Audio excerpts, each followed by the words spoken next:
In May 2003, two men who didn't have the foggiest idea how to fly a Boeing 727-223 took one from an Angolan air terminal. They have never been found, and neither has the plane.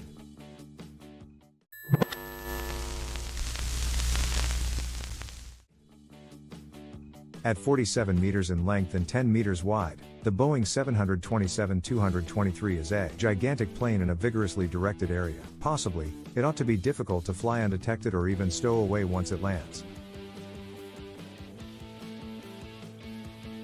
In any case, sometime somewhere in the range of 5 p.m. and 6 p.m. on May 25, 2003, Ben Padilla and John Mutantu did precisely that. They entered the Boeing enlistment N844A at Quatro de Fevereiro Airport in Luanda, Angola, on a trick. Padilla was an American airplane engineer with a confidential pilot's permit, and no realized experience flying a business flight.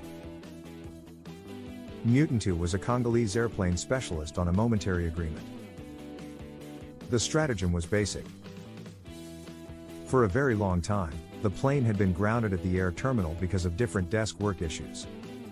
It had gathered more than $4 million in air terminal expenses alone, and the tenant, TOG Angola Airlines, didn't appear as though they were truly going to pay.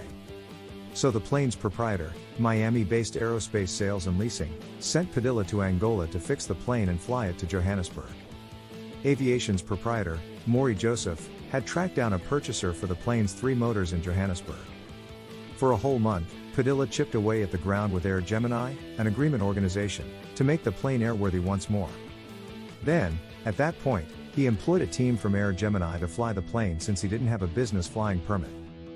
The flight was booked for May 26. The prior night, Padilla said he would have to test the motors before the following day's flight. Everybody suspected as much he and Mutantu were doing as the plane started whimsically burdening towards the runway, went to full power, and took off. Never had it even made an endeavor to speak with the control pinnacle or even switch on its lights. Once airborne, it flew towards the Atlantic Ocean, and vanished until the end of time. Considering that this was a long time since 9/11, a serious global multi-agency look for the plane followed. There were 2 announced sightings in Guinea, both questioned, and others in Seychelles and Nigeria. Spilled U.S. discretionary links show Nigeria was quite compelling in the hunt, yet all the same nothing at any point worked out. The transponder appears to have been turned on before the flight even started. Some portion of the trepidation was that when Joseph had rented the plane in Miami, to a South African called Keith Irwin, he had stripped it of all its front seats. Irwin needed to utilize the stream to fly diesel to distant precious stone mines in Angola, since street networks were blocked as a result of the continuous nationwide conflict. So the plane had likewise been fitted with tanks. A fuel-stacked plane would be a debacle, and organizations across the world continued full alert looking for any brief look at it. So in the event that it wasn't psychological oppression, for what reason did Padilla and Mutantu take the stream? The topic of rationale remains hypothesis, and plunging into the plane's history gives no strong signs.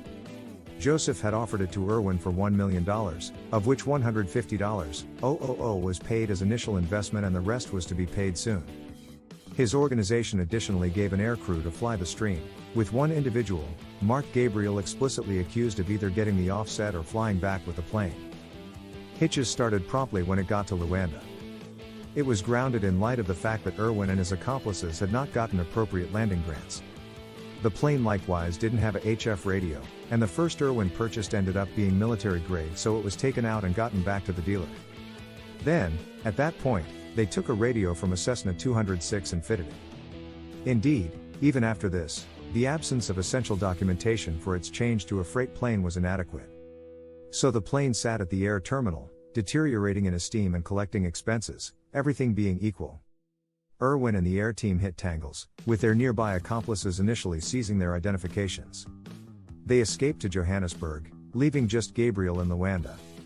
Then, at that point, Joseph terminated Gabriel for fizzling at his assignment. Presently, the plane was in isolation in a land miles from home, deserted. This is where Padilla comes in.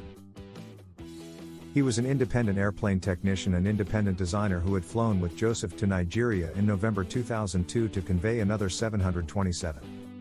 That could make sense of the specific premium examiners had with Nigeria. One hypothesis here is that Joseph got Padilla to take it as a feature of an intricate protection misrepresentation. With all due respect about that case, Joseph has consistently asserted he was unable to be paid in light of the fact that he was unable to demonstrate his plane was taken. There was some setting here. During the 1990s, Joseph had been accused of misrepresentation and was even restricted from heading any organization with investors. Confronted with this new claim of misrepresentation, he presented himself to the FBI for an untruth locator test. The other conceivable hypothesis is that Padilla and Mutantu inadvertently crashed the plane into the Atlantic Ocean. Padilla's kin added one more wind here, that Padilla had said that assuming he was at any point seized, he would crash the plane into the ground or water. They recommended he and Mutantu might have been compelled to take the plane, and afterward killed. Imagine a scenario in which there had been a third individual in the plane that nobody outside took note. This one is conceivable on the grounds that a Boeing 727-223 requires a three-man appropriately prepared team to fly. Since Padilla had approached the plane, it is logical he had let another person in inconspicuous.